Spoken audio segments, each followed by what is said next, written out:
బుల్లితెర ప్రేక్షకులని సీరియల్స్ చాలా బాగా ఆకట్టుకుంటున్నాయి. ఇక లేడీస్ మాత్రమే కాకుండా జెంట్స్ కూడా సీరియల్స్‌కి అతుక్కుపోతున్నారనే చెప్పాలి. కుటుంబ కథా చిత్రాల్లాగా కుటుంబం మొత్తం చూసే సీరియల్స్ ఈ మధ్య ఎక్కువగా రావడంతో అందరూ కూడా సీరియల్స్‌ని చూసేందుకు ఇంట్రెస్ట్ చూపిస్తున్నారు. అలా స్టార్ మా ఛానల్‌లో ప్రసారమవుతున్న సీరియల్ కార్తీక దీపం. ఈ సీరియల్ కూడా ప్రేక్షకులను చాలా బాగా ఆకట్టుకుంటుంది. ఇక సీరియల్‌లో నటిస్తున్న నటీనటులు కూడా తమ అందంతో అలాగే చక్కని అభినయంతో 2 తెలుగు రాష్ట్ర ప్రజల్ని చాలా బాగా ఆకట్టుకుంటున్నారు. అయితే ఈ సీరియల్‌లో విలన్ షేడ్‌లో జోష్న పాత్రలో నటిస్తుంది నటి గాయత్రి సింహాద్రి. గాయత్రి సింహాద్రి గురించి కొన్ని ఇంట్రెస్టింగ్ విషయాలను ఈ వీడియోలో మనం తెలుసుకుందాం. అయితే గాయత్రి సింహాద్రి పుట్టి పెరిగింది విజయవాడలో. నటన మీద ఉన్న ఇంట్రెస్ట్‌తో ఆమె హైదరాబాద్ వచ్చేశారు.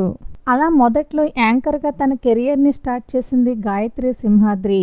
ఇక ఆ తర్వాత అత్తారింటికి దారేది సీరియల్ ఆమెకి బుల్లితెరపైకి ఎంట్రీ ఇచ్చేలా చేసింది. అయితే ఆ సీరియల్ అనుకున్నంత పేరు తీసుకురాలేదనే చెప్పాలి. ఇక ఆ తర్వాత త్రినయని సీరియల్ తనకి బ్రేక్ ఇచ్చిందనే చెప్పాలి. అంతేకాకుండా ఆమె పల్లకీలో పెళ్లి కూతురు సీరియల్లో కూడా నటించి అందరినీ చాలా బాగా ఆకట్టుకుంటుంది. అయితే ప్రస్తుతం ఆమె కార్తీక దీపం సీరియల్లో జ్యోత్స్నగా అందరినీ చాలా బాగా ఆకట్టుకుంటుంది. ఇక గాయత్రి పర్సనల్ లైఫ్ విషయానికి వస్తే ఆమెకి ఫిట్నెస్ అంటే చాలా ఇష్టం. ఆమెకి అమ్మా నాన్న ఉన్నారు. గాయత్రి ఒక్కగానొక్క కూతురు.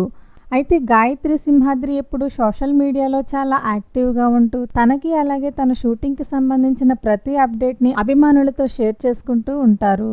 మరి కార్తీక దీపం సీరియల్లో జ్యోత్స్న పాత్రలో ఆకట్టుకుంటున్న నటి గాయత్రి సింహాద్రి నటనపై మీ అభిప్రాయాలను కామెంట్ చేయండి. వీడియో నచ్చినట్లయితే లైక్ చేయండి. Thanks for watching.